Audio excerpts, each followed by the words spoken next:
Start date, November 19th, 2018. I know we're going to go, oh, type thing. But the reason for that is you will have your basketball athletes, your football athletes, your cross country, your soccer. Basketball is the longest season.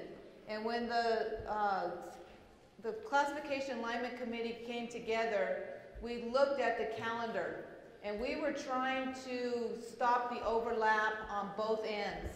However, because of the pit, there's nothing we can do. We cannot change the state championship up to the end of February, even 1 week earlier, because we are in the pit when they're out at Mountain West. So we're kind of locked into that date and that week for state basketball.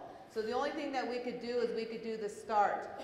Now, as you remember, last year I did poll everybody. I did send out a survey as to the thoughts about this. Unfortunately, this year it did fall on Thanksgiving week. And next year it is not going to fall on Thanksgiving week. So because it fell on Thanksgiving week, I did adjust the bylaws so you only need 4 practice days before you can scrimmage or play on that Saturday. Therefore, you don't have to work out on Thanksgiving Day if you choose not to. Tryouts cannot happen before November 19th. I'm getting that call over and over and over again. Okay, I do know you guys have 7.5 hours. A lot of you know who's already going to be on your varsity, who's going to be on JV. You've already sized that up. Okay, I understand that. I was a coach there too. But you don't need to tell a parent that you already know, and you don't need to have an hour tryout on November 19th. Because then I'll get the calls, and I can't support you if you cut somebody and you didn't go through tryouts. Make sure you are documenting everything that you do in a tryout period, even on the varsity level, because you may have somebody come in and still try to make that varsity squad. So please document in some way that if a parent complains, that you have everything there why that kid got cut. Okay. District tournament for all classes the week of February 25th. Seating and selection is March 3rd. Nothing's changed there. First round of state, girls will be on Friday, boys on Saturday. Quarterfinals, March 12th, 2019 in the pit. Before you know it, we'll already be at March. These dates go really quick for that. Make sure your game schedules are online. Make sure your athletic directors know and the games are in the arbiter. Tonight, I had a parent call screaming and yelling and complaining because a football team, an athletic director, coach, did not put their game in the arbiter. Therefore, if it's not in the arbiter, there's not going to be any officials. Well, they thought they were playing a football game tonight, and we didn't have any officials. And the reason was it was not in the arbiter. So I know you guys need to get it on max preps. Make sure your athletic directors are putting it in the arbiter so you do have officials. That's how they are assigned. Any questions with that? Rosters, December 15, 2018. Rosters can keep changing as you're moving kids up and down. Make sure, but right when we get to the district tournament, that's when they're going to be set. But up until then, just make sure you're getting your rosters online. The picture, I put a date there, February 1st. That's not in the bylaws. The reason I put February 1st is the picture that we have online, that is what goes in the state championship program. So it's not like we always say rosters, pictures, everything needs to be online by December 15th. Some of you aren't even taking pictures at that time. So you will not get fined or anything. Just make sure that picture is up by February 1st so we can pull it for the program. That's what it's used for. Scoreboard on the NMA website. If you put your scores in right away, it's going to come up on the website. It automatically goes from max preps to the scoreboard. Make sure you have somebody on your staff put in the game score right away when you finish. Win or lose, make sure that score goes up. Now we have hired JP Marietta. We also have Tyler Dunkel in the back, and they work on the scores, the websites, the stories. And why I just mentioned JP, he is, if you've seen our website, every day there's a story that comes out. If there's a kid that you think that we need to write, has something special we need to write about, if there's something that's happening in your gym that night. Let's say that you're going to do something for breast cancer awareness, you're going to do something for Alzheimer's, you're going to wear tennis shoes, you know, in January, February when the college people are wearing tennis shoes for cancer. Anything like that, let us know. And we'll get JP out there and tell his stories. He's being hired to do that, and he's doing a great job with that. And we're just going to keep going more and more with stories, and it's going to get bigger and better. But we need you to let us know what's going on if something special needs to be out there. State tournament sites. So as you know, we're down to 5 classes, not 6. So state tournament sites are changing. I'll go through those right now. There will be some changes. We are not using Cleveland or Rio Rancho High School. We are still using Bernalillo, but it's a lot minimal. It's not as much as it was before. In fact, we're only using Bernalillo one day. So I'm going to go ahead and give you the changes here in the schedule. You can ask questions, you can say why, we can talk back and forth. I know this is always a controversial portion of why did this happen and why did that happen. So what I'm going to do here is I'm going to tell you the major changes that are taking place in the schedule, and then that will be online so you can look at to see what's going on. The major changes: Class 5A girls, large school girls, will be at Dreamstyle Arena, the pit, the whole entire time. So they are no longer at Santa Ana Star Center, they will be at Dreamstyle Arena. AA boys quarterfinals was at Rio Rancho and Cleveland. Your quarterfinal round will now be at Santa Ana Star Center. The boys that were over there at the high school. The AA boys semifinals, which was at Santa Ana, is being moved to the pit. So that will be changed. That would be a Friday morning. That is going to be a change because I think you guys are used to playing on a Thursday. For the semis, that will be a Friday morning, but you will be moving to the pit AA boys semis. The AAA boys semis are still at the pit. So if I haven't mentioned, everything will be the same, you know, from class to class. AA girls, your quarterfinals and your semifinals will not be at Bernalillo. They will be at Santa Ana Star Center. So that will be a change right there. Class A girls and boys semifinals will be at Santa Ana Star Center. The Class A quarterfinals will remain at Bernalillo, but then you'll move over to Santa Ana Star Center for your semis. And the Class A girls final is no longer on Friday. It will be moved to Saturday. So those are the changes that are taking place at the schedule. Again, you will see that online. I think everybody will look at this favorably as to where you're going to be playing and the differences. Any questions on any of the changes that are taking place?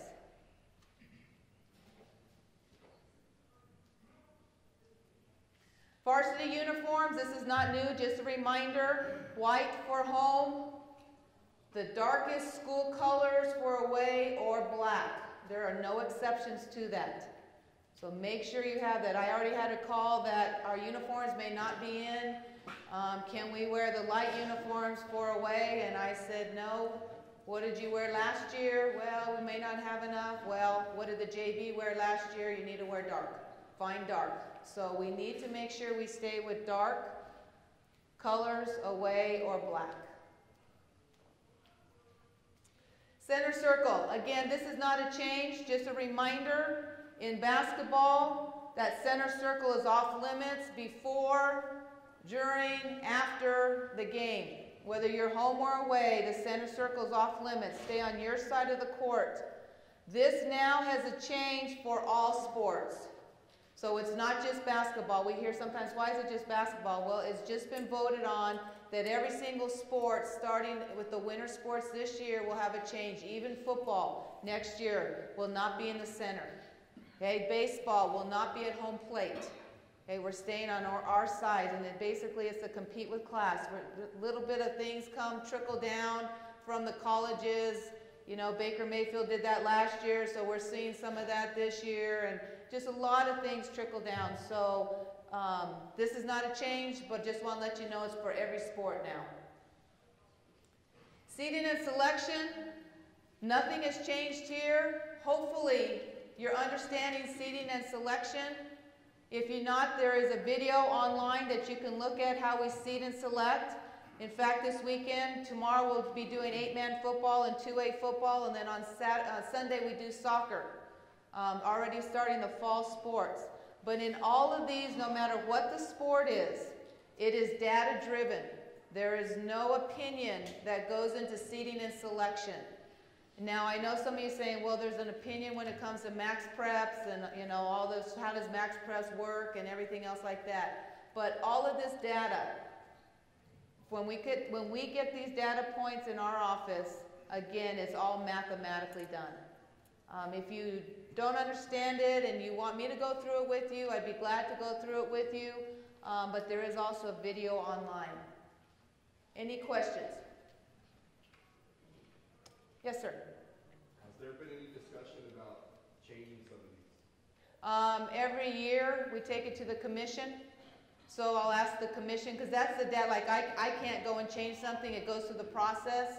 So it'll go from the commission to the board of the directors, then out to vote again. However, every time we take it to the commission, everybody is pretty much satisfied when it looked at it globally.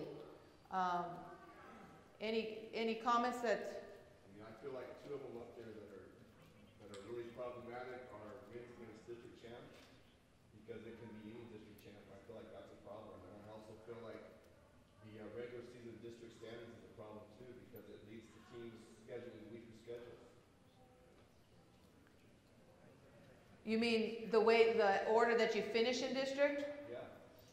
You think that's a problem, that you think a second place team should be able to be seated above a first place team in district?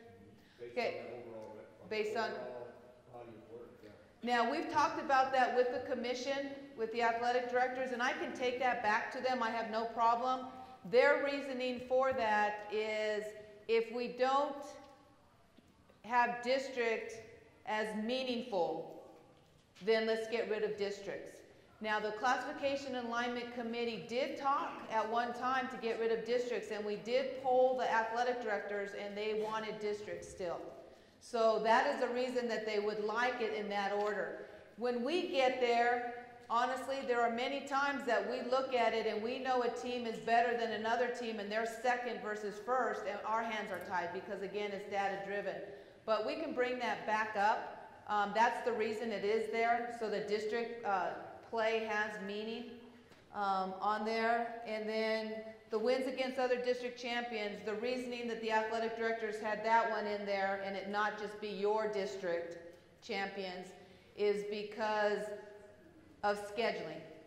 They're fearful that a school, and the superintendents are too, that a school that might be 20 minutes down the road, you won't play because they're class 3A and you're class 4A.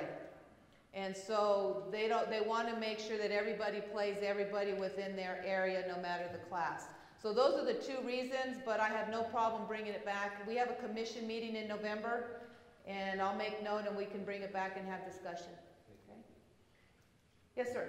The other one is the overall record and win percentage. Mm-hmm. You know, like, I track this as we go throughout the year, and we got teams playing like 19 overall games. You know, we grind out a 2016 schedule. I feel like that's not. I think there should be a required number for every school in the state to play. And I know we're a rural state, but you know, you can play small school, big school, at least get to the exact same amount of games. Well, we're grinding. We got 26 game schedule. We're playing, you know, top 10, 5A teams, 6A teams. I look at some of the southern teams, and they play 20 games. They play 6 less games than us. You know, have a weaker district than us, and they get rewarded for that in that category. well, the reason that some are not playing 26, it has to do with finances. It's not that the coaches don't want to play 26, it's the athletic directors, superintendents are saying. I think if you make the regulation, the schools will follow. They'll have to follow, right? Yeah, and everybody thinks that I can make all these rules. And I don't make, honestly, I do not make any of the rules. I am just hired to reinforce the rules. So it's something we can talk about. And like I said, just like that, I have to go through the process and we can talk about it. They are going to talk about cost. You know, let districts make that decision. We all have the same worries about costs. Mm-hmm.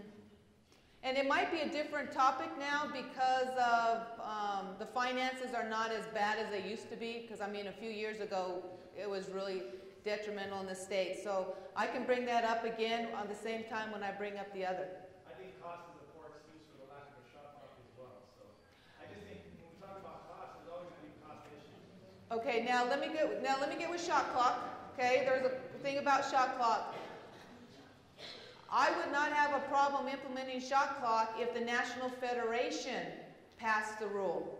That is where everybody thinks, well, Sally, put in the shot clock, put in the shot clock. Again, we follow National Federation rules, and National Federation has not voted on that nationwide. And so that is where, again, I'm just telling you, I've been on the committees, and that has been the talk, has been the cost for schools.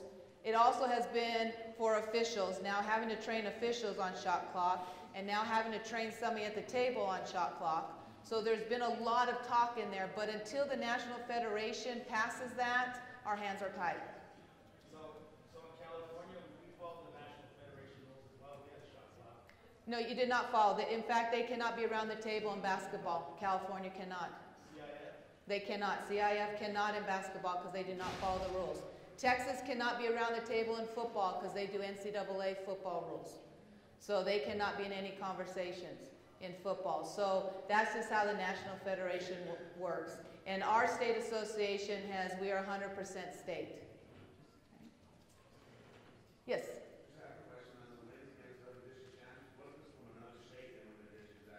It does count. And in fact, we were working on football yesterday, and we were looking to see one. Tyler was working on a school and making to see his football in Texas where they did finish in districts. So we do look at the other state associations to see where they are. Sometimes we don't have a problem in basketball. Like for example, football, they finish a week after we do. So sometimes their district's not finished. And we're having to look to see, would they be district champions, would they not? But in basketball, we're later than they are, so it does work. But we do look at that as well. Yes?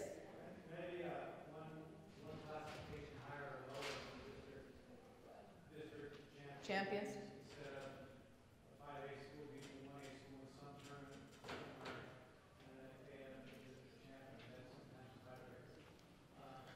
Anyway, just an idea. My other question is the coaches input. Do you look at whether coaches put a certain team further down, or do you know, I mean, look at all that? Okay, comment was with district champions, maybe look, and this goes back to the other comment, maybe look at just one above or one below and not like a 5A beating a Class A. So that's something we can discuss when we take that to the table. The other question was coaches' input. A lot of coaches think they're a little bit sneaky when they decide that, hey, I may be 3, but if I put the team that's 2, if I put them down at number 12, then they're going to get less points than I do, and maybe that might move me up in the input form. We get rid of those ballots. We really do. When we see gamesmanship in a ballot, we will throw it away. And so it is not, I would tell you that we throw one or two away almost every classification because it will skew the coach's input. And we get ballots that you can tell the whole district decided they were going to sit around the table on that Sunday morning at 7 a.m. and have Dunkin' Donuts and coffee and fill out the ballot together. And you can tell that, and that does happen. We can also tell when, you know, there's a lot of gamesmanship going on. And then, too, guys, and I understand that you might think that if you put yourself number 5 and you're really 16, 17, but that might give you a little bit more points to get in, it all washes out at the end. So it's best just to do it correctly, so we do look at all the ballots. Are you supposed to vote after the district tournament or before the district tournament? It doesn't matter. We're finding out voting before or after district tournament, it does not skew anything if something happens with that. The district tournament, of course, if you win the district tournament, then you're automatically in. But the voting isn't much difference before or after. Yes? Sally, could you speak to max preps, especially the use of the last week? You see this a lot during the district tournament, where teams entered in as a playoff game versus a tournament game. In the algorithm, if you peel it back, a playoff game is weighted more than a tournament game. Correct. A lot of teams will enter in a playoff game, get more credit for that win, where another district may enter in as a tournament game. Does the NMAA look at that at the end of the year and then even that out? Do they set them all to the same, either tournament or playoffs, so the weighting is the same? Because these max preps are right neck and neck at the end. Right, so he's talking about max preps, and if you put it in a playoff game as in a tournament game, it skews a little bit one way or the other. Tyler Dunkel in our office, we look at every single scheduled district tournament. We work with max preps to make sure that they are, Tyler, what do we put those we put them as playoff tournament games? Yeah. Tournament? So we make sure that they are the same across the board before we seed and select. So Tyler has started to do that. Max Preps knows that that's what we're going to do as well. So everybody, it is equal. I would tell you about 5 years ago, we didn't. And we have found out the skewing, so we started looking at that. So. Yes? Something that could affect overall record and wins against district champions. Have you ever thought about going to Texas and Arizona where a tournament doesn't count? It just counts as a tournament. You're allowed so many games and so many tournaments. Because we can't go to like Texas because they want us to play 5 games. It counts us 5 games, but in Texas it counts as 1 tournament. Okay, his question involves basically the game limitation and how you guys have 26 varsity games versus maybe having 20 varsity games and 3 tournaments and not worrying how many games are in tournaments. That has been brought to the table before to the athletic directors, and they wanted to stay with just game limitation. It's something else I can bring up again, but the athletic directors wanted it the game limitation.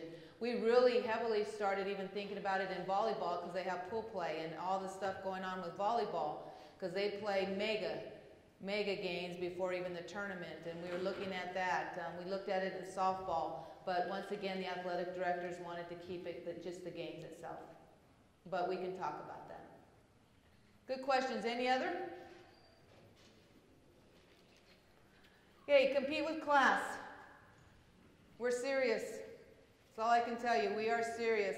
Right now, at 6 o'clock, we have a game going on up in the north with no fans.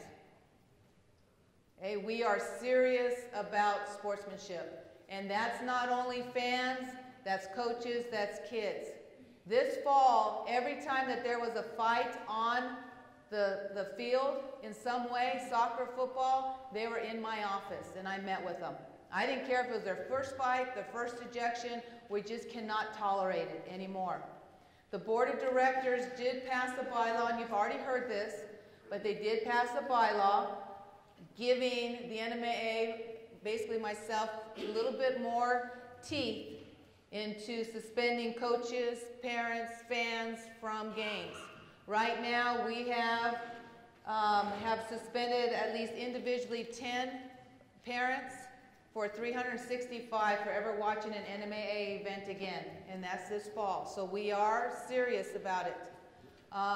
In fact, I'm dealing with one right now, and I'm ready to send a certified letter on Monday, and if they show up to state soccer, we will have a police escort. Okay? And you're saying why? Because it's getting out of hand. What's going on? You guys, we are education-based athletics. Hey, we are here to teach kids about lifelong skills, and if we think that the screaming, the cussing, the fighting, and all of that is lifelong skills, every time I meet with a kid that has been ejected in some way or has fought in some way, I always ask them, how old are you? And the question I ask them, how old are they? Because if they are 18 years old and they go out on their own, and this happens on a college campus or at a restaurant, and the way they respond to some adversity, they're going to be in jail. And so we need to teach these kids, yes, there's adversity and things don't always go our way, but it's how we're going to handle them. And that's you as coaches as well. So we need your help. Okay, education-based athletics, and we're not stopping. You know, people, I think 99% of you or 99% of the people understand where we're at. It's the 1% that don't. But we're not afraid to tell your parents you're not going to be able to see your kids play. Just like we're doing tonight in a football game. Those kids, senior night, and it's sad, their senior night, there's no fans in there, their last game, and they had their senior night, the football team, at a volleyball game last night. That's when they did their senior night. It wasn't on the field. And it's too bad that it hurt the kids for adult action. So just make sure this is where we're at. Guys, we did not have enough officials for tonight's football games.